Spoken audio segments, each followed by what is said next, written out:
ഓം ശ്രീ സായിറാം. എല്ലാവർക്കും നമസ്കാരം. അപരോക്ഷ അനുഭൂതി നമുക്ക് തുടർന്ന് നോക്കാം. ശ്രീഹരിം പരമാനന്ദം ഉപദേഷ്ടാരമീശ്വരം വ്യാപകം സർവലോകാനാം കാരണം തം നമാമ്യഹം. കഴിഞ്ഞ ദിവസം നമ്മൾ 27ാമത്തെ ശ്ലോകമാണ് നോക്കിക്കൊണ്ടിരുന്നത്. അതില് 5 ലക്ഷണങ്ങളാണ് ആത്മലക്ഷണത്തിൽ പറഞ്ഞത്. അതില് നിർഗുണ എന്നുള്ളത് നമ്മൾ നോക്കി, നിഷ്ക്രിയ അതും നോക്കി, നിത്യ അതും നോക്കി. ഇനി നിത്യമുക്ത എന്നത് അച്യുത എന്നതും നോക്കാനുണ്ട്. അപ്പോ നിത്യ എന്ന് നോക്കിയ ശേഷം എന്താണ് നിത്യമുക്ത എന്നുള്ളതിന്? അതാണ് ഇവിടെ പറയുന്നത്.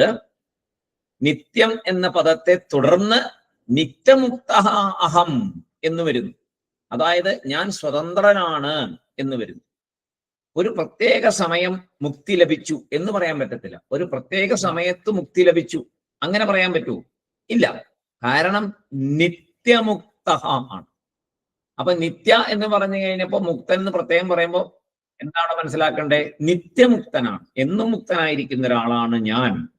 പിന്നെ എന്തിനാണ് ഈ നിത്യ എന്ന് പറഞ്ഞപ്പോ പിന്നെ എന്തിനാണ് നിത്യമുക്ത എന്നും കൂടെ പറയാൻ പുറപ്പെട്ടത് എന്നാണെങ്കിൽ, അത് പറയാൻ കാരണം ഈ ശരീരത്തില് ആത്മാ ഇരിക്കുമ്പോഴും ഈ ശരീരം ഇരിക്കുമ്പോഴും ഈ പ്രപഞ്ചം ഇരിക്കുമ്പോഴും ഞാൻ ബന്ധനസ്ഥനാണ് എന്ന് വിചാരിച്ചാൽ അത് തെറ്റാണെന്ന് പറഞ്ഞു തരികയാണ്.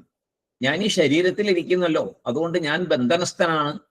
ഞാൻ ഈ പ്രപഞ്ചത്തിൽ ഇരിക്കുന്നല്ലോ, അതുകൊണ്ട് ഞാൻ ബന്ധനസ്ഥനാണ് എന്ന് നമ്മൾ വിചാരിക്കുന്നുണ്ട്, അല്ലേ? വളരെ ശരിയാണ്. ഈ ഭാഗം എനിക്ക് വായിച്ചപ്പോൾ തോന്നി വളരെ ശരിയാണ്. നമ്മളെപ്പോഴും ചിന്തിക്കും നമ്മൾ ബന്ധനസ്ഥനായി ഇരിക്കുകയാണല്ലോ, ഈ ശരീരത്തിൽ കുടുങ്ങിയിരിക്കുകയാണല്ലോ, ഈ പ്രപഞ്ചത്തിൽ കുടുങ്ങിയിരിക്കുകയാണല്ലോ. ഇവിടെ ആണെങ്കിൽ നിത്യമുക്തൻ എന്ന് പറയുന്നുണ്ട്. അപ്പൊ അതെങ്ങനെയാ ശരിയാവുക എന്ന് പറയുന്നു. അതാണ് സംശയം നമുക്ക് എപ്പോഴും ഉണ്ടാകുന്നത്. ഒരു പ്രത്യേക സമയത്ത് മോക്ഷം വേണം എന്ന് പറയുന്നു. അപ്പൊ ഇപ്പൊ നമ്മൾ മോക്ഷം ഇല്ലാതിരിക്കുന്ന ഒരവസ്ഥയല്ലേ, പിന്നെ എങ്ങനെയാ നിത്യമുക്തൻ എന്ന് നമ്മളെ പറയുന്നത് എന്നൊരു സംശയം, ബലമായ സംശയമാണ്. എന്നാൽ പ്രത്യേക സമയത്ത് മുക്തി ലഭിച്ചു എന്നില്ലെന്നാ പറയുന്നത്. പിന്നെ എന്തിനാണ് ഈ വാക്ക് ഉപയോഗിക്കുന്നത് എന്നാൽ, നമ്മുടെ ഈ ശരീരം ഇരിക്കുമ്പോഴും ഈ പ്രപഞ്ചം ഇരിക്കുമ്പോഴും ഞാൻ ബന്ധനസ്ഥനാണ് എന്ന് വിചാരിച്ചാൽ അത് തെറ്റാണ് എന്ന് പറയാണ്. ശരീരവും പ്രപഞ്ചവും ഉള്ളപ്പോൾ തന്നെ ഞാൻ മുക്തനാണ് എന്ന് പറഞ്ഞു തരും. നമ്മളെല്ലാം ഇപ്പോഴും മുക്തരാണ്. നമ്മൾ വിശ്വസിക്കാൻ പറ്റുമോ? നമ്മൾ ഇപ്പോൾ മുക്തരാണ്. വിശ്വസിക്കാൻ പറ്റുമോ? നമുക്ക് വിശ്വസിക്കാൻ ബുദ്ധിമുട്ടാണ്. പക്ഷെ പറയുന്നു മുക്തിക്ക് കാലക്രമം ഇല്ല, ഇന്ന സമയത്ത് ഇന്ന രീതിയിൽ മുക്തി അങ്ങനെ ഇല്ല എന്നാണ് പറയുന്നത്. കാലക്രമം ഇല്ല മുക്തിക്ക്. അപ്പോ ഒരു ചോദ്യം, ഓൾറെഡി ഓൾവേസ് ഇപ്പൊ തന്നെ മുക്തനാണെങ്കിൽ പിന്നെ ഈ മോക്ഷം എന്നൊരു ലക്ഷ്യം എന്തിനാണ് വെച്ചിരിക്കുന്നത്? ശരിയായിട്ടുള്ള ചോദ്യം അല്ലേ? ഇപ്പൊ നമ്മൾ മുക്തനാണെങ്കിൽ, നിത്യമുക്തനാണ് ആത്മാ എങ്കിൽ പിന്നെ എന്തിനാണ് മോക്ഷം നേടണം എന്നൊരു ലക്ഷ്യത്തെ പറയുന്നത്? അതിന് കാരണമുണ്ട്. നമ്മൾ തന്നെ അതിന്റെ കാരണം. എന്താണ്? നാം നിത്യമുക്തനായിരുന്നിട്ടും അത് മനസ്സിലാക്കാതെ ജീവൻ സംസാരിയായിട്ടിരിക്കുന്നു. ആക്ച്വലി നമ്മൾ നിത്യമുക്തനാണ്, പക്ഷെ നമ്മളത് മനസ്സിലാക്കാത്തത് കാരണം നമ്മള് മോക്ഷം വേണം എന്ന് പ്രാർത്ഥിക്കുന്നു. ആക്ച്വലി മോക്ഷത്തിലാണ് നമ്മൾ, പക്ഷെ നമ്മളത് അറിയുന്നില്ല. കാരണം നമ്മൾ ഈ ശരീരവുമായിട്ടാണ് ഞാൻ എന്നതിനെ ബന്ധിപ്പിക്കുന്നത്. ശരീരവും ലോകവുമായിട്ട് ഞാൻ എന്റേത് എന്ന് ബന്ധിപ്പിച്ചു കൊണ്ടിരിക്കുന്നത് കൊണ്ട് നിത്യമുക്തനായ നമ്മുടെ അവസ്ഥയെ നമ്മൾ അറിയുന്നില്ല എന്ന് പറഞ്ഞു തരികയാണ്. അപ്പൊ ഇത് മനസ്സിലാക്കി തരണ്ടേ? ഈ ശരീരവും പ്രപഞ്ചവും തമ്മിലുള്ള നമ്മളെ ഞാൻ ശരീരവുമാണ്, എന്റേതാണ് എന്നുള്ള വിചാരത്തെ മാറ്റി തന്നാലല്ലേ നമുക്ക് സ്വയം മുക്തനാണെന്ന് അറിയാൻ പറ്റുള്ളൂ. അപ്പോ നമുക്ക് മനസ്സിലാക്കി തരുവാൻ വേണ്ടിയിട്ടാണ് പറയുന്നത് മോക്ഷം അഥവാ മുക്തി ലക്ഷ്യമാക്കണം എന്ന്. അതിനു വേണ്ടിയിട്ടാണ് അത് പറയുന്നത്. ഇപ്പോഴും നമ്മളിപ്പോ മുക്തനാണ്. ആ നിത്യമുക്ത എന്നുള്ള വാക്ക് വളരെ പ്രധാനപ്പെട്ടതാണ്. നമ്മൾ ഓൾറെഡി മുക്തനാണ്, ആത്മാ നിത്യമുക്തനാണ്, ഒരു ബന്ധനവുമില്ല. പക്ഷെ നമ്മൾ ബന്ധിച്ചിരിക്കുന്നു. ഈ ശരീരവുമായിട്ടും പ്രപഞ്ചവുമായിട്ടും ലൗകിക കാര്യങ്ങളുമായിട്ടും നമ്മളെ സ്വയം ബന്ധിപ്പിച്ചിരിക്കുന്നതിനാൽ നമ്മൾ സ്വയം നിത്യമുക്തനാണ് എന്നുള്ള സത്യം നമ്മൾ മനസ്സിലാക്കുന്നില്ല. ആ സത്യം മനസ്സിലാക്കി തരുവാൻ വേണ്ടി എന്ത് പറയുന്നു? വേദവാക്യം പറയുന്നു, നിങ്ങളുടെ ലക്ഷ്യം മോക്ഷമായിരിക്കണം, മുക്തി ആയിരിക്കണം. അതായിരിക്കണം ജീവിതത്തിന്റെ ലക്ഷ്യം. വേറെ ഒന്നുമല്ല ജീവിതത്തിന്റെ ലക്ഷ്യം. ജീവിതത്തിന്റെ ലക്ഷ്യം, മനുഷ്യജന്മം ലഭിച്ചതിന്റെ ലക്ഷ്യം ഈ ബന്ധനത്തിൽ നിന്ന് മോചനം നേടുക എന്നുള്ളതാണ്. നിത്യമുക്തനാണ് എന്ന് സ്വയം തിരിച്ചറിയുക എന്നതാണ് ജ്ഞാനം. അതാണ്. അപ്പൊ നാം ബന്ധനത്തിലാണ് നമ്മളിപ്പോൾ. ഈ ബന്ധനം നീക്കുവാൻ സാധനങ്ങൾ ചെയ്ത് ബന്ധനത്തെ നീക്കണം എന്നാണ് അപരോക്ഷാനുഭൂതി നമുക്ക് പറഞ്ഞു തരുന്നത്. പിന്നെന്താണ് പറയുന്നത്? അടുത്ത വാക്ക്, അഞ്ചാമത്തെ ലക്ഷണം, അഹം അച്യുതഃ. അഹം അച്യുതഃ.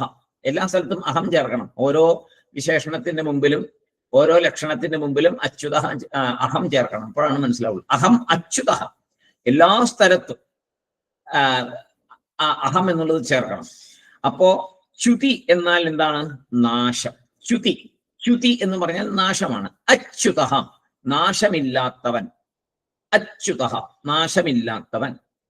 അച്യുതൻ, അച്യുതൻ എന്ന് പറയുന്നത് നമ്മൾ ചുമ്മാ പറയുമെങ്കിൽ അതിന്റെ അർത്ഥം നമ്മൾ മനസ്സിലാക്കിയിട്ടില്ല. നാശമില്ലാത്തവൻ എന്നാണ്, നിത്യൻ എന്നാണ് അച്യുതന്റെ അർത്ഥം. ലോകത്തിലെ എല്ലാത്തിനും നാശം കാണുന്നതിനാൽ എല്ലാത്തിലും നമ്മൾ നാശം കാണുന്നുണ്ട്. നമ്മൾ കാണുന്ന എല്ലാം നശിച്ചു പോയിക്കൊണ്ടിരിക്കുന്നുണ്ട്. അപ്പൊ ഒരു സംശയം വരും, എനിക്ക് മോക്ഷം ലഭിച്ചാലും വീണ്ടും അതിന് ച്യുതി ഉണ്ടാകുമോ എന്നൊരു സംശയം നമുക്ക് വരാം. എനിക്ക് മോക്ഷം ലഭിച്ചാലും വീണ്ടും അതിനും ച്യുതി ഉണ്ടാകുമോ എന്ന് നമ്മൾ ഭയപ്പെടുന്നുണ്ട്. അപ്പോ എന്ത് സമ്പാദിച്ചാലും നഷ്ടപ്പെടുമോ എന്ന ഭയം നമ്മളെ എപ്പോഴും അലട്ടിക്കൊണ്ടിരിക്കുന്നുണ്ട്, ഇല്ലേ? പണം സമ്പാദിക്കാൻ ആഗ്രഹം ഉണ്ടാവും, കഠിനാധ്വാനം ചെയ്ത് പണം സമ്പാദിക്കും. പിന്നെ എന്താണ് ഉണ്ടാവുക? അത് നശിക്കുമോ നശിക്കുമോ നശിക്കുമോ എന്നുള്ള ഭയം നമ്മുടെ കൂടെ എപ്പോഴും ഉണ്ടാവും. സമ്പാദിച്ചു കഴിഞ്ഞാൽ അടുത്ത ഉടനെ സെക്കൻഡിൽ ഭയം തുടങ്ങുകയാണെങ്കിൽ അത് നശിക്കുമോ എന്ന ഭയം. ഓരോ കാര്യവും നശിക്കുമോ നശിക്കുമോ എന്ന ഭയം നമ്മളെ അലട്ടിക്കൊണ്ടിരിക്കും. അതുപോലെ മോക്ഷം കിട്ടിയാലും നശിക്കുമോ, വീണ്ടും പിന്നീട് വീണ്ടും നമുക്ക് കുഴപ്പമുണ്ടാവുമോ എന്നൊരു തോന്നല് നമുക്കുണ്ടാവാം, ഒരു സംശയം ഉണ്ടാകാം. അപ്പൊ നഷ്ടപ്പെടുമോ എന്ന ഭയം നമ്മെ പിന്തുടരുന്നത് കൊണ്ട് ഈ മുക്താവസ്ഥയ്ക്കും അത് ഉണ്ടാവുമോ എന്നാണ്. പക്ഷേ മുക്തനാണ് ഞാൻ എന്ന ജ്ഞാനം വന്നാൽ പിന്നീട് ആ ഭയം മനസ്സിലുണ്ടാവില്ല. ജ്ഞാനം വന്നു കഴിഞ്ഞാൽ പിന്നെ ഭയമില്ലല്ലോ. പിന്നെ നശിക്കുമോ എന്നുള്ള ഭയം എന്നല്ല, ഒരു തരത്തിലുള്ള ഭയവും ഉണ്ടാകത്തില്ല. ഞാൻ ആത്മാ എന്ന ജ്ഞാനം വന്നാൽ പിന്നീട് അത് നഷ്ടപ്പെടുമോ എന്നുള്ള ഭയം വേണ്ട. കാരണം ഭയമേ പോകും, മനസ്സിൽ നിന്ന് ഭയം ഉണ്ടാകത്തില്ല. ഭയമില്ലാത്തൊരവസ്ഥയിലാണല്ലോ ജ്ഞാനം ഉണ്ടാകുന്നത്. അപ്പൊ പിന്നെ ഒരിക്കലും അതുണ്ടാവില്ല. കാരണം ഈ മോക്ഷം കർമ്മം കൊണ്ട് നേടുന്നതല്ല.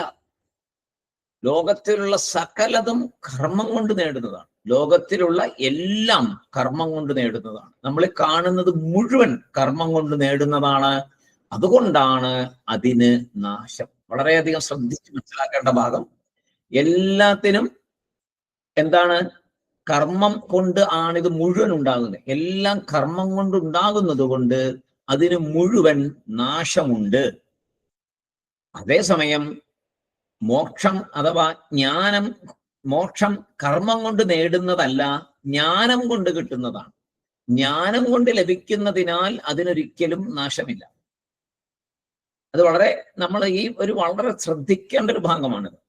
കർമ്മം കൊണ്ട് ലഭിക്കുന്നതെല്ലാം നശിക്കും, എന്ത് തന്നെ ആയിക്കോട്ടെ അതിന് നാശമുണ്ടാകും.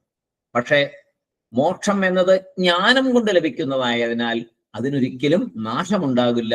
ഒരിക്കൽ മുക്തനായാൽ ആ ആത്മാ പിന്നീട് ഒരിക്കലും മുക്തനല്ലാത്ത അവസ്ഥയിലേക്ക് എത്തില്ല, എന്നും മുക്തനാണ്. പിന്നെ ഈ പ്രപഞ്ചവുമായിട്ടൊന്നും ഒരു ബന്ധനവും ഒന്നും ഉണ്ടാകത്തില്ല. ഞാനെന്നോ എന്റേതെന്നോ ഈ ശരീരമെന്നോ ഒരു ചിന്തയും നമ്മളിൽ ഉണ്ടാകില്ല എന്ന് ആചാര്യസ്വാമി പ്രത്യേകം ഇവിടെ പറയുന്നു. പിന്നെ അത് ക്യാൻസൽ ചെയ്യാൻ പറ്റുമോ? ആ ജ്ഞാനത്തില്ല. അങ്ങനെ ജ്ഞാനം ഒരിക്കലും ക്യാൻസൽ ചെയ്യാൻ പറ്റില്ല. ഒരു അറിവിനെ ക്യാൻസൽ ചെയ്യാൻ പറ്റത്തില്ല. അപ്പൊ ജ്ഞാനം വന്നാൽ പിന്നെ അത് അങ്ങ് ശുദ്ധമായിട്ട് അവിടെ ഇരിക്കും. അതൊരു അറിവാണ്. ജ്ഞാനം ഒരു അറിവാണ്. ഞാൻ ആത്മാ എന്ന തിരിച്ചറിവ്, ഞാൻ ഈ ശരീരം അല്ല, അനാത്മാവല്ല എന്ന തിരിച്ചറിവ്. അപ്പോ അറിവ് നിത്യമാണ്, അതുകൊണ്ട് മോക്ഷവും നിത്യമാണ്. അതാണ് നേരത്തെ പറഞ്ഞ നിത്യമുക്ത എന്നുള്ള തരത്തും ഇതാണ് വരുന്നത്. എപ്പോഴെല്ലാം ഗുണത്തിനോട് നമ്മൾ ചേരുന്നുവോ അപ്പോഴെല്ലാം പ്രോബ്ലം ഉണ്ടാവും. ഏത് ഗുണത്തിനോട് ചേർന്നാലും നമുക്ക് പ്രോബ്ലം ഉണ്ടാവും. അതുകൊണ്ടാണ് നിർഗുണ എന്ന് പറയുന്നത്. ഒരു ഗുണവും ഇല്ലാത്തതാണ് ആത്മാ. സത്വരജ തമോ ഗുണങ്ങൾ ഒന്നും ബാധിക്കാത്തതാണ്. അതുമൂലം മായയുടെ പ്രവർത്തനമാണ് സത്യരജ തമോ ഗുണങ്ങൾ. അതിൽ നിന്നാണ് സൃഷ്ടി മുഴുവൻ നടക്കുന്നത്. അപ്പോ അത് ബാധിക്കാത്തതാണ് ആത്മാ. എന്നെ, ആത്മാ, ഞാൻ, എന്നെ ബാധിക്കത്തില്ല ഇത് മൂന്നും എന്ന് മനസ്സിലാക്കണം.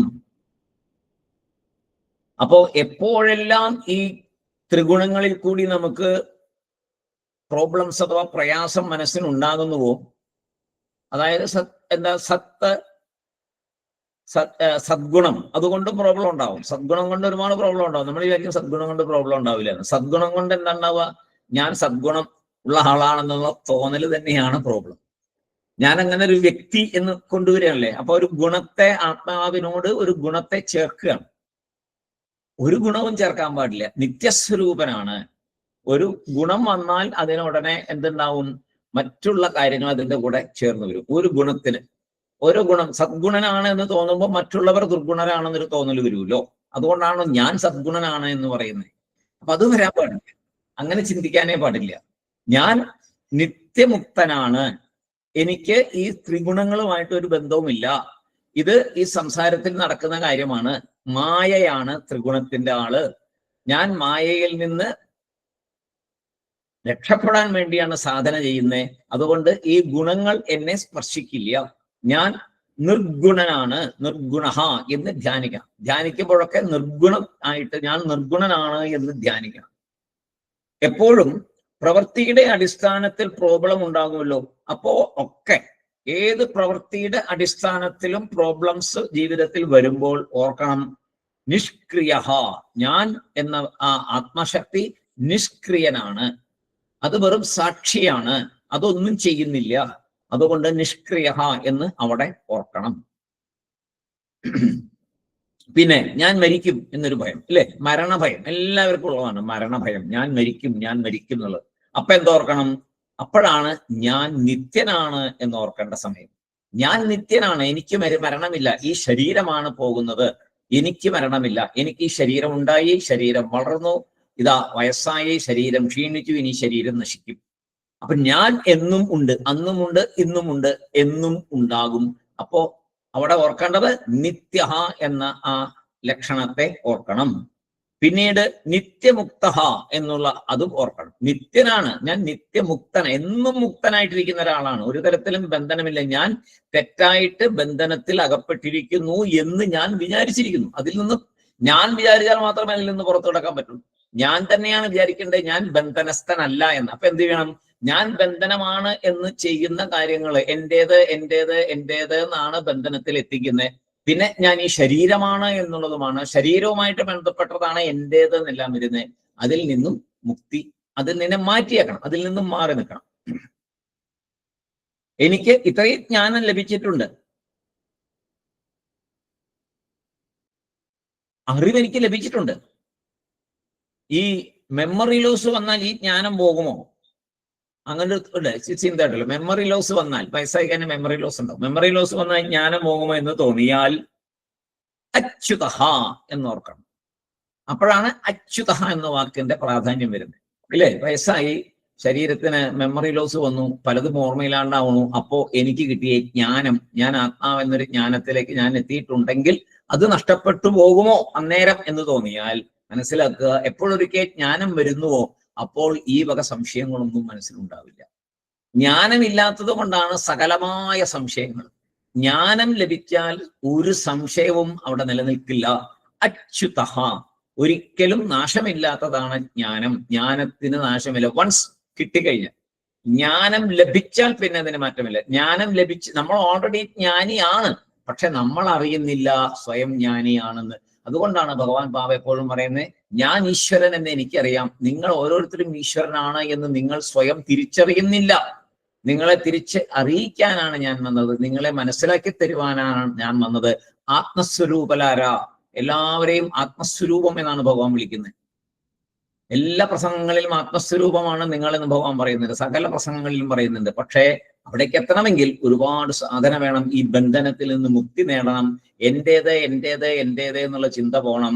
ഞാൻ ഈ ശരീരം ശരീരം ശരീരം എന്നുള്ള ചിന്ത പോകണം. ഇങ്ങനെ ഉറച്ച് ചിന്തിച്ചാൽ മാത്രമേ ആ ജ്ഞാനത്തിലേക്ക് നമ്മൾ ഓൾറെഡി ഉള്ള ജ്ഞാനത്തെ തിരിച്ചറിയുള്ളൂ. ആ തിരിച്ചറിവ് വന്നാൽ പിന്നെ അത് നശിക്കില്ല ഒരിക്കലും. അപ്പൊ അച്യുതഃ. അപ്പൊ ഇങ്ങനെയൊക്കെയുള്ള 5 ലക്ഷണത്തോടു കൂടിയ, ഏതൊക്കെ 5 ലക്ഷണം പറഞ്ഞത്? നിർഗുണ, നിഷ്ക്രിയ, നിത്യ, നിത്യമുക്ത, അച്യുതഃ. ഇങ്ങനെയുള്ള 5 ലക്ഷണത്തോടു കൂടിയ ആത്മാവായി ഞാൻ ഇരിക്കുന്നത് കൊണ്ട് മനസ്സിലാക്കണം, ഞാൻ ഈ ദേഹമല്ല. കാരണം ദേഹം അസത് രൂപമാണ്. ഞാൻ ഈ 5 ലക്ഷണങ്ങളുള്ള ആളാണ്.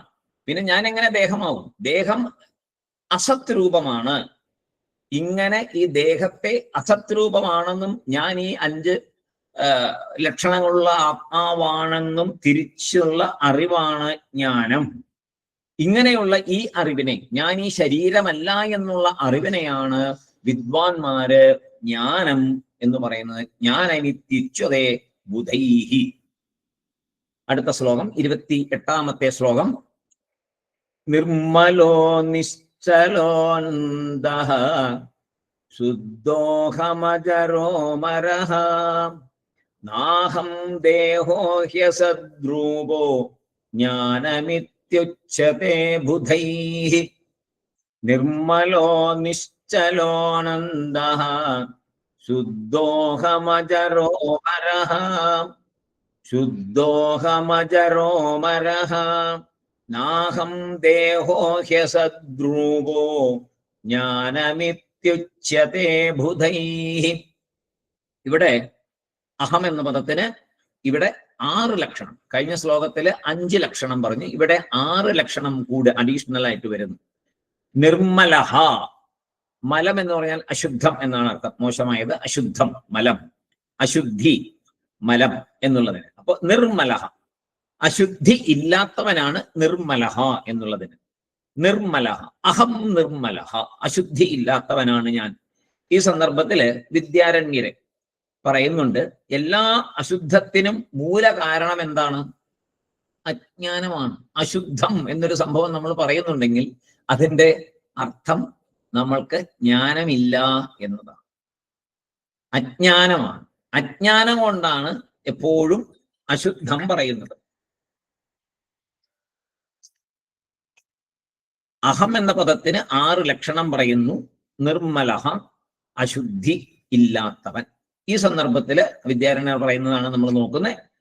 എല്ലാ അശുദ്ധത്തിനും മൂല കാരണം അജ്ഞാനം. അതിനാൽ അജ്ഞാനം അല്ലെങ്കിൽ അവിദ്യ, അജ്ഞാനത്തിന് വേറൊരു പേരാണ് അവിദ്യ എന്ന, അവിദ്യ എന്ന മലം. അതാണ് ഇവിടെ മലമായിട്ട് പറയുന്നത്. അവിദ്യ എന്ന മലം എനിക്കില്ല. അതായത് ഞാൻ നിർമ്മലഹ.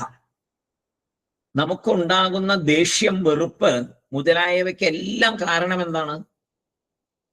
നമുക്ക് ദേഷ്യം വരുന്നു, വെറുപ്പ് വരുന്നു, ഓരോരുത്തരോട് പലതരത്തിലുള്ള മോശമായിട്ടുള്ള കാര്യങ്ങൾ വരുന്നു. അതിൻ്റെയൊക്കെ കാരണം എന്താണ്? അതിന്റെ കാരണം അറിവില്ലായ്മയാണ്. അജ്ഞാനം തന്നെയാണ് അതിന്റെ കാരണം. ശരിയായിട്ടുള്ള ജ്ഞാനമുണ്ടെങ്കിൽ അങ്ങനെയുള്ള പ്രശ്നങ്ങളേ ഉണ്ടാവില്ല. നമ്മൾ തന്നെ ചിന്തിച്ചറിയാം. പലപ്പോഴും ദേഷ്യപ്പെട്ട് കഴിഞ്ഞ് പിന്നീട് ആലോചിക്കാമല്ലോ, അത് ഞാനത് അറിഞ്ഞില്ല കറക്റ്റായിട്ട്. ശരിയായിട്ടുള്ള അറിഞ്ഞിരുന്നെങ്കിൽ ദേഷ്യപ്പെട്ടില്ലായിരുന്നു എന്ന് നമ്മൾ ചിന്തിക്കാറുണ്ട്. പലപ്പോഴും പല കാര്യങ്ങളിലും ഉണ്ടാവാറുണ്ട്. ഒരുപാട് കാര്യങ്ങളിൽ അങ്ങനെ ഉണ്ടാവാറുണ്ട്. അപ്പോ അവിടെയൊക്കെ അജ്ഞാനമാണ് കാരണം. ശരിയായ അറിവുണ്ടെങ്കിൽ ആ ദേഷ്യമോ ആ വെറുപ്പോ ഉണ്ടാവില്ലായിരുന്നു. നമ്മൾ പ്രാക്ടിക്കലി നമ്മൾ ജീവിതത്തിൽ അനുഭവിച്ചിട്ടുള്ളതാണ്. അപ്പോൾ അറിവുണ്ടെങ്കിൽ എല്ലാ കാര്യങ്ങളിലും വ്യത്യാസം ഉണ്ടാകും. ഈ ഞാൻ, അഹം എന്ന പദത്തിൽ ഞാൻ കൽപ്പിച്ചിരിക്കുന്ന ദേഹസംബന്ധമായ, മനസ്സംബന്ധമായ മലം, അതാണ് ഇവിടെ. ഈ അഹം എന്ന പദത്തിൽ നമ്മൾ എന്തൊക്കെയാണ് ബന്ധിച്ചിരിക്കുന്നത്? നമ്മൾ ദേഹത്തെയും ദേഹത്തുമായിട്ട് ബന്ധപ്പെട്ട എല്ലാത്തിനെയും കയറ്റി വെച്ചിരിക്കുകയാണ്. അതാണ് ഇവിടത്തെ മലം. ആ കയറ്റി വെച്ചതിനെ മാറ്റിയാലോ നിർമ്മലമായി. അപ്പൊ ശരിക്കും നമ്മൾ അല്ലേ ഇതിനകത്ത് ഈ ആത്മാവിൽ ഇതൊക്കെ ഒട്ടിപ്പിച്ചിരിക്കുന്നത്?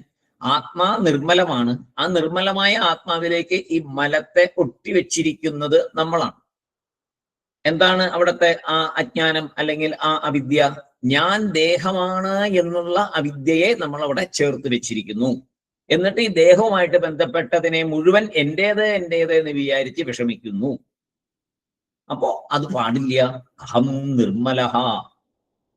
പിന്നെ പറയുന്നു നിശ്ചലഹ, മനച്ചഞ്ചലപ്പ് ഇല്ലാത്ത ആള്. നമുക്ക് ഉള്ളത് മുഴുവൻ അതാ. മനസ്സിന് ചഞ്ചലപ്പേ ഉള്ളൂ, അല്ലേ? നമുക്ക് മനസ്സിന് ചഞ്ചലപ്പില്ലെന്ന് പറയാൻ പറ്റുമോ? എപ്പോഴും ചഞ്ചലപ്പാണ് മനസ്സിന്. അതിൽ നിന്ന് സാധനയിൽ കൂടി ആ ചഞ്ചലപ്പ് മാറണം. കാരണം ഒറിജിനലി നമ്മൾ ചഞ്ചലപ്പില്ലാത്ത ആളാണ്. ആത്മാ സാക്ഷിയായിട്ടിരിക്കുന്നതാണ്, അകർത്താവാണ്, ഒന്നും ചെയ്യുന്നില്ല, സാക്ഷി മാത്രമാണ്, സ്വയം പ്രകാശിക്കുന്നതാണ്, നിത്യനാണ്, നാശമില്ലാത്തതാണ്. എല്ലാം ഒരുപാട് വിശേഷണങ്ങൾ നമ്മൾ പഠിച്ചു, ഒരുപാട് ലക്ഷണങ്ങൾ പഠിച്ചു. ആ ലക്ഷണങ്ങളൊക്കെ ഓരോന്ന് നിർഗുണ, അതൊക്കെ ഓർത്ത് വന്നിട്ട് ആ മനസ്സിനെ ചഞ്ചലപ്പിനെ മാറ്റണം. ഇപ്പൊ മനസ്സ് ചഞ്ചലമായിട്ടിരിക്കുകയാണ്, പക്ഷെ ആത്മാ നിശ്ചല ആണ്, ചഞ്ചലപ്പില്ലാത്തതാണ്. പിന്നെ അപ്പോ അതെന്താ അങ്ങനെ പറയാൻ കാരണം? നിഷ്ക്രിയ പറഞ്ഞല്ലോ, പിന്നെ എന്തിനാ ഇവിടെ നിശ്ചലഹ പറയേണ്ടത് എന്ന് വെച്ചാൽ, നിഷ്ക്രിയ എന്നുള്ളത് ബോഡി ഉപയോഗിച്ചുള്ള പ്രവർത്തനത്തിന്റെ കാര്യത്തിലാണ്, കർത്തൃത്വത്തിന്റെ കാര്യത്തിലേക്കാണ് നിഷ്ക്രിയ എന്ന് പറഞ്ഞത്. ഇത് മനസ്സിന്റെ കാര്യത്തിലേക്കാണ്. ഒന്ന് സ്ഥൂല ശരീരത്തെ ബാധിക്കുന്നതാണ്, മറ്റേത് സൂക്ഷ്മ ശരീരത്തെ ബാധിക്കുന്നതാണ്. നിശ്ചലഹ എന്നുള്ളത് സൂക്ഷ്മ ശരീരത്തെ ബാധിക്കുന്ന, അല്ലാതെ നിശ്ചലമായിട്ട് നിൽക്കുക എന്നുള്ളതല്ല. മനസ്സിനെ ചഞ്ചലപ്പില്ലാതെ സ്റ്റഡി ആയിട്ട് നിർത്തുക, അതാണ് സൂക്ഷ്മ ശരീരത്തിനെ ബാധിക്കുന്ന. നിഷ്ക്രിയ എന്നുള്ളത് ബോഡിയെ ബാധിക്കുന്ന കാര്യമായിട്ടാണ് ഇവിടെ കണക്കാക്കിയിരിക്കുന്നത്. അപ്പോ കൂടസ്ഥ എന്ന് പറയാം, അതിനെ ശരിക്കും പറഞ്ഞാൽ കൂടസ്ഥ എന്ന് പറയാം.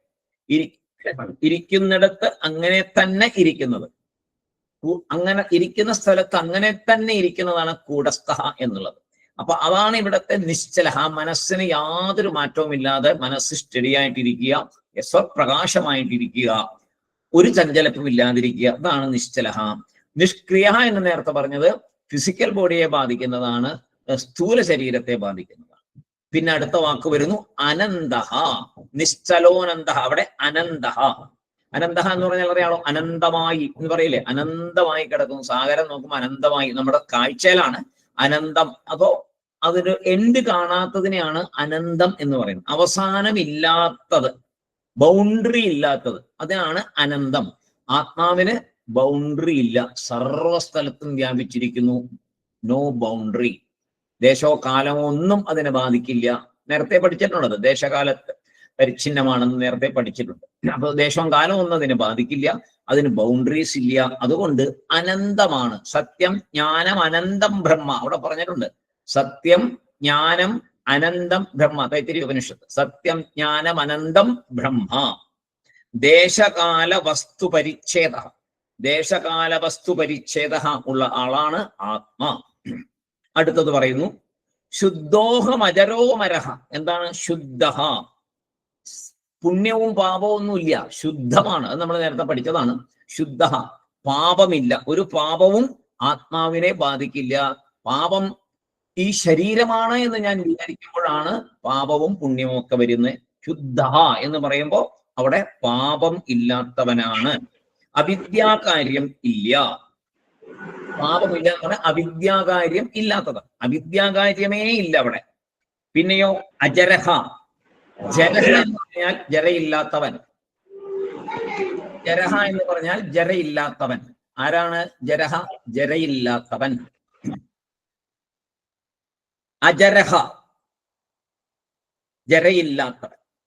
ജരഹ എന്നറിയാലോ, ജരാനര ബാധിച്ചു എന്ന് കേട്ടിട്ടില്ലേ? ജര. അജരഹ, ജരയില്ലാത്തവൻ. ജര എന്ത് തരും? ജര ദുഃഖം തരും. ജര ദുഃഖം തരും. അജരഹ, ജരയില്ലാത്തവൻ. ജര ദുഃഖം തരും, ശരീര ദുഃഖത്തെ തരുന്നു ജര, ഇല്ലേ? ജരാനര ബാധിച്ചു എന്ന് പറയുമ്പോൾ ജര ശരീരത്തിന് ദുഃഖം തരുന്നതാണ്. അജരഹ എന്നാൽ ശരീര ദുഃഖം ഇല്ലാത്തവൻ. അവിടെയാണ് പ്രശ്നം. നമുക്ക് അതേ ഉള്ളൂ, ശരീരത്തെ കുറിച്ചാണ് ദുഃഖം മുഴുവൻ. ഒരു പ്രായം കഴിഞ്ഞാൽ പിന്നെ അതേ ഉള്ളൂ, ഫുൾ ടൈം ശരീരത്തെ കുറിച്ചുള്ള ദുഃഖമാണ്, ഇല്ലേ? അപ്പോ ഇവിടെ പറയുന്നു ആത്മാ അജരഹ. ആത്മാവിന് ജരാനരങ്ങളൊന്നും ബാധിക്കത്തില്ല. അതുകൊണ്ട് ആത്മാവിനെ ശരീരമായിട്ട് നമ്മൾ വിചാരിക്കുന്നത് കൊണ്ടാണ് നമുക്ക് വേദന വരുന്നത്. നമ്മളെ ശരീര ദുഃഖം ഇല്ലാത്തവനാണ് ശരിക്കും പറഞ്ഞ ആത്മാ. പിന്നെ നമുക്ക് എന്തുകൊണ്ടാണ് നമ്മൾ ആത്മാസ്വരൂപമായ നമ്മൾ ശരീരത്തെ ചേർത്ത് ഞാനെന്ന് വിചാരിക്കുന്നത് കൊണ്ട് നമുക്ക് ശരീര ദുഃഖം. ശരിക്കും ആത്മാ അജരനാണ്. അപ്പോ ശരീര നിമിത്ത ദുഃഖം എനിക്കില്ല ഇല്ല ഇല്ല എന്ന് ഉറപ്പിക്കണം. ഓരോ നിമിഷവും ശരീരത്തിന് വേദന ഉണ്ടാവും. പ്രായം കഴിഞ്ഞ് ഒരുപാട് ശരീരവേദനകൾ വരുമ്പോഴൊക്കെ ഇത് ഈ ശരീരം പോകുന്നത് വരെയേ ഉള്ളൂ. ഈ ശരീരം പോയാൽ, ശരീരം പോകാറായി, ഇതിന് പ്രായമായി, ഇത് നശിക്കാറായി, ഇത് ഉണ്ടായതാണ്, ഉണ്ടായതെല്ലാം നശിക്കും, ഈ ശരീരം നശിക്കും. ഈ ശരീരം നശിക്കുന്നതിന് മുമ്പ് തന്നെ ഞാൻ ആത്മാ എന്ന് കഠിന സാധനയിലൂടെ ഞാൻ തിരിച്ചറിഞ്ഞാൽ ഈ വേദന ഞാൻ അറിയാതിരിക്കും എന്നൊരവസ്ഥയിലേക്ക് നമുക്ക് എത്താൻ സാധിക്കണം കഠിന സാധനയിലൂടെ. ശരീരവേദനകളെ നോക്കിക്കാണുന്നവന് എനിക്ക് വേദനയുണ്ടെന്നല്ലേ പറയുന്നത്. എന്റെ കാല് വേദന എടുക്കുന്നു, എന്റെ വയറ് വേദന എടുക്കുന്നു, എന്റെ തലവേദന, എന്റെ തലയ്ക്ക് വേദനയുണ്ട്, എന്റെ ചെവിക്ക് വേദനയുണ്ട്, എന്റെ കണ്ണിന് കാഴ്ച കുറവുണ്ട്, എന്റെ കൈക്ക് ബലമില്ല, എല്ലാം എന്റെ ചേർത്താണ് പറയുന്നത്. അപ്പോ ഒരാൾ ഇത് മുഴുവൻ അറിയുന്ന ഒരാളാണ്, ഇത് അറിയുന്ന ഒരാളുണ്ട്. ആ അറിയുന്ന ആളാണ് ഞാനാണ് ആത്മാ, ഞാൻ ഇതിനെ അറിയുന്നു. അപ്പൊ ഞാനല്ല വേദനിക്കുന്നത്, ഈ ശരീരമാണ് വേദനിക്കുന്നത്. ആ ശരീരത്തിന്റെ വേദനയെ ഞാൻ അറിയുന്നു, ഞാനത് എന്റേതെന്ന് വിചാരിക്കുന്നു. അപ്പൊ ഡോക്ടർ ഒരു രോഗിയുടെ വേദനയെ കാണുന്ന പോലെ നമ്മൾ സ്വയം കാണണം എന്ന് പറയുന്നു. നിസ്സാരമല്ല, ഭയങ്കര കട്ടിയുള്ള കാര്യങ്ങളാണ് പറയുന്നത്. അതുപോലെ വേണമെന്ന് ഉദാഹരണം പറഞ്ഞു തരാണ്. ഡോക്ടർ, ഒരു വൈദ്യൻ രോഗിയുടെ വേദനയെ കാണുന്ന പോലെ അവനവന്റെ ശരീരത്തിന്റെ വേദനയെ കാണണം. അങ്ങനെ കാണുമ്പോൾ ഞാൻ ആത്മാ എന്ന് തിരിച്ചറിവാണ് അവിടെ. അതിലേക്ക് എത്തണം എന്ന് പറയുന്നു. ഒരു വൈദ്യൻ രോഗിയുടെ വേദനയെ കാണുന്ന പോലെ നമ്മൾ സ്വയം കാണണം എന്ന് പറയുന്നു. അമരഹ, അടുത്തത് എന്താണ്? അമരഹ എല്ലാവർക്കും അറിയാവുന്ന വാക്കാണ്. മരണമില്ലാത്തവൻ. അമരഹ, മരണം ഇല്ലാത്തവൻ. കാരണം എന്താണ്? ഞാൻ ഈ ശരീരമല്ല, ശരീരത്തിനല്ലേ മരണം. ശരീരം നശിച്ചു പോവും, അത് മരിച്ചു പോവും. ശരീരം മരിക്കും, ഞാൻ മരിക്കില്ല. ഞാൻ എന്നും ഉള്ളവനാണ്. അതുകൊണ്ടാണ് എനിക്ക് വീണ്ടും ഒരു ശരീരം എടുക്കേണ്ടി വരുന്നത് എന്റെ പാപപുണ്യങ്ങളുടെ ബലത്തില്. അപ്പൊ ഞാൻ ശരീരമല്ല എന്ന് തിരിച്ചറിഞ്ഞാൽ ഈ പാപപുണ്യങ്ങൾ നമ്മളെ ബാധിക്കില്ല. എപ്പോഴൊക്കെ ആത്മസ്വരൂപമാണ് എന്ന് വന്നാൽ അത് ജ്ഞാനമാണ്. അപ്പൊ ഈ ശരീരമായിട്ടുള്ള ബന്ധം മുഴുവൻ പോയി. അപ്പോ മരണത്തിന് മുമ്പേ തന്നെ അതുണ്ടാകണം. മരണശേഷം കിട്ടണം പറഞ്ഞുകൊണ്ട് ഇത് നടക്കത്തില്ല. മരണത്തിന് മുമ്പേ തന്നെ അതറിയണം. ഞാൻ ആത്മസ്വരൂപം എന്നറിയണം. മരിച്ചിട്ടല്ല മോക്ഷം കിട്ടുന്നത്. അത് വെറും തെറ്റായ ധാരണയാണ്. മരിച്ചിട്ടല്ല മോക്ഷം. മരിക്കുന്നതിന് മുൻപേ തന്നെ ആ അവസ്ഥ, ആ അറിവ് ഉണ്ടാവും. ആ അറിവുണ്ടെങ്കിൽ വീണ്ടും ശരീരം കിട്ടത്തില്ല.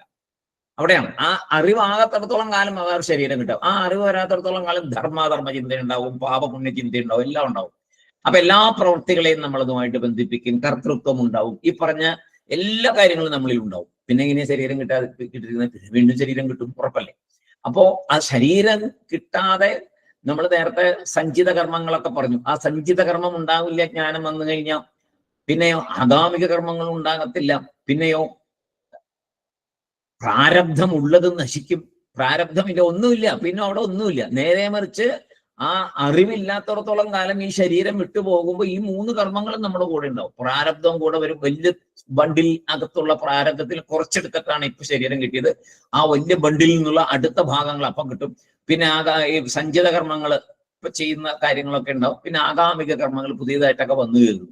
അപ്പൊ വീണ്ടും ജന്മം വരും. അപ്പൊ അതുകൊണ്ട് ജ്ഞാനം വന്നാൽ മാത്രമേ വീണ്ടും ജന്മം ഇല്ലാതിരിക്കുള്ളൂ. അതുമാണ് ഇവിടെ പറയുന്നത് അമരഹ. ആര്? ആത്മാ, ഞാൻ മരണമില്ലാത്തവനാണ്. ഇങ്ങനെ ചിന്തിച്ച് വേണം നമ്മൾ ആ അവസ്ഥയിലേക്ക് എത്താൻ. അത് ഞാൻ ശരീരമല്ല എന്ന് ഓരോ നിമിഷവും ചിന്തിച്ചാൽ മാത്രമേ ജ്ഞാനം ഉണ്ടാവുകയുള്ളൂ. മരണത്തെ ഓർത്ത് ഭയപ്പെടരുത്. മരണമില്ല, പിന്നെന്തിനാണ് മരണത്തെ ഓർത്ത് ഭയപ്പെടുന്നത്? ഈ ശരീരമാണ്. ശരീരം കുഞ്ഞായിരുന്നു, എനിക്ക് എന്നും കുഞ്ഞായിരുന്നാൽ മതി എന്ന് വിചാരിച്ചാൽ പറ്റുമോ? ശരീരം ഓട്ടോമാറ്റിക്കലി വളർന്നു വന്നു. ഭക്ഷണം കഴിച്ചുകൊണ്ടേയിരുന്നു, ശരീരം വളർന്നു വന്നു. ഇപ്പൊ അത് വളർന്നു കഴിച്ചാൽ വളരുന്നില്ല. ഇപ്പൊ എന്ത് ചെയ്യുന്നു? അത് ഡിറ്റീരിയറേഷൻ വരുന്നു, ഡിപ്രീസിയേഷൻ വരുന്നു. ഇപ്പൊ കഴിക്കുന്തോറും കൂടുതൽ കഴിക്കാൻ പറ്റുന്നില്ല എന്നൊരവസ്ഥയിലേക്ക് വന്നു. കഴിച്ചാൽ പ്രശ്നമായി, കഴിച്ചാൽ ദഹിക്കാതെ കണ്ടായി, എന്തെല്ലാം പുലിവാലായി. അപ്പോ ഇത് നാശമുള്ളതാണ്. ഇത് പോവും. ഇതല്ല ഞാനാണ് കഴിക്കുന്നത്. എനിക്ക് വേണമെന്നാണ് തോന്നുന്നത്. ആ ഞാൻ ആരാണ്? ഞാൻ ആത്മയാണ്. അപ്പൊ ഈ ശരീരത്തിന് വേണ്ടിയിട്ടാണ് അത് തോന്നുന്നത്. അപ്പൊ ശരീരത്തിന് വേണ്ടിയിട്ട് അങ്ങനെ തോന്നുമ്പോൾ ഞാൻ ശരീരമല്ല എന്നൊരു ഓർമ്മ വേണം. നിൽക്കുന്നിടത്തോളം കാലം നിൽക്കട്ടെ, അത് കഴിഞ്ഞാൽ പോട്ടെ, അത്രേ ഉള്ളൂ. അപ്പോ അത് വളരെ ഗഹനമായിട്ട് ചിന്തിച്ചാൽ മാത്രമേ ആ കാര്യങ്ങൾ നമുക്ക് മുന്നോട്ട് പോകാൻ പറ്റുള്ളൂ. അമരഹ, ആത്മാ അമരഹ. ആത്മാവിന് മരണമില്ല, ശരീരത്തിനാണ് മരണം. അത് എന്താ പറയുക, ഇതൊക്കെ ഒരുപാട് നിധിധ്യാസനം കൊണ്ട് മാത്രമേ ഉറയ്ക്കുകയുള്ളൂ. നിധിധ്യാസനം ചെയ്തേ പറ്റുള്ളൂ. അപ്പോ വ്യവഹാരമെല്ലാം ചെയ്യാം, എല്ലാ വ്യവഹാരങ്ങളും ചെയ്യാം, അതിന് കുഴപ്പമൊന്നുമില്ല. പക്ഷെ സത്യം അറിഞ്ഞുകൊണ്ടിരിക്കണം. എപ്പോഴും ഉള്ളിൽ ബോധം ഉണ്ടാവണം, ഞാൻ അമരനാണ്, നിത്യനാണ്, നിത്യമുക്തനാണ്, നിർഗുണനാണ്. ഈ ബോധം എപ്പോഴും ഗുണാതീതനാണ്. ഈ ബോധം എപ്പോഴും ഉള്ളിൽ ഉണ്ടായിക്കൊണ്ടിരിക്കണം. എന്നിട്ട് വ്യവഹാരം ചെയ്യാം. ഈ ലോകത്തിലെ വ്യവഹാരം ചെയ്യാതിരിക്കാൻ പറ്റില്ല. കാരണം ശരീരം കിട്ടിയിട്ടുണ്ട്, വ്യവഹാരം ചെയ്തേ പറ്റുള്ളൂ. അതുകൊണ്ട് വ്യവഹാരം ചെയ്തേ പറ്റുള്ളൂ. അപ്പൊ വ്യവഹാരം പൂർണ്ണ ബോധത്തോടെ ചെയ്യണം. എന്ത് ബോധത്തോടെ? ഞാൻ ആത്മാ എന്ന പൂർണ്ണ ബോധത്തോടെ, ശരീരമല്ല എന്ന പൂർണ്ണ ബോധത്തോടെ വ്യവഹാരം ചെയ്യണം. വ്യവഹാരം ചെയ്യാതിരിക്കാൻ പറ്റിയില്ല. ശരീരം കിട്ടിയില്ലേ, ഈ ജന്മത്തിൽ വന്നല്ലോ, വന്ന് ശരീരത്തിലാണല്ലോ ഇപ്പോ ഇരിക്കുന്നത്. അപ്പൊ അതുകൊണ്ട് ചെയ്തേ പറ്റുള്ളൂ. ഈ കാരണങ്ങളാൽ, ഏത് കാരണങ്ങളെ? ഇപ്പൊ ഈ പറഞ്ഞ എല്ലാ കാരണങ്ങളെ കൊണ്ടും, അതായത് നിർമ്മലഹ, നിശ്ചലഹ, അനന്തഹ, ശുദ്ധഹ, അജരഹ, അമരഹ, 6 കാര്യങ്ങൾ പറഞ്ഞു. ഈ 6 കാര്യങ്ങളെ കൊണ്ടും നാഹം ദേഹോ ഹ്യസദ്രൂപോ, ഈ അസദ്രൂപമായ ശരീരമല്ല ഞാൻ, ഈ അസദ്രൂപമായ ശരീരമല്ല ഞാൻ. അങ്ങനെയുള്ള തിരിച്ചറിവുണ്ടായാൽ അതാണ് ജ്ഞാനം.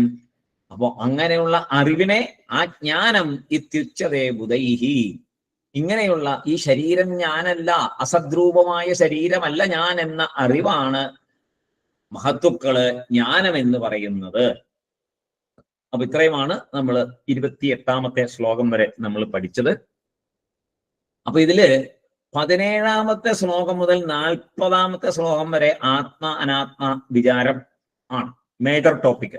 അതില് 24 വരെ 28 വരെ നമ്മൾ ജ്ഞാനിയുടെ ജ്ഞാനം, അതായത് 2ാമത്തെ ലൈനിൽ ഒരുപോലെ വന്നു, അതാണ് നമ്മൾ നോക്കിയത്.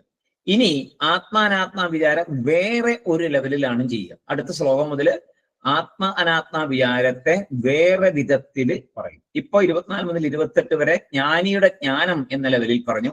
ഇനി വേറൊരു വിധത്തിലാണ് അടുത്ത 29ാമത്തെ ശ്ലോകം പറയുക. അത് നമുക്ക് അടുത്ത ദിവസം നോക്കാം.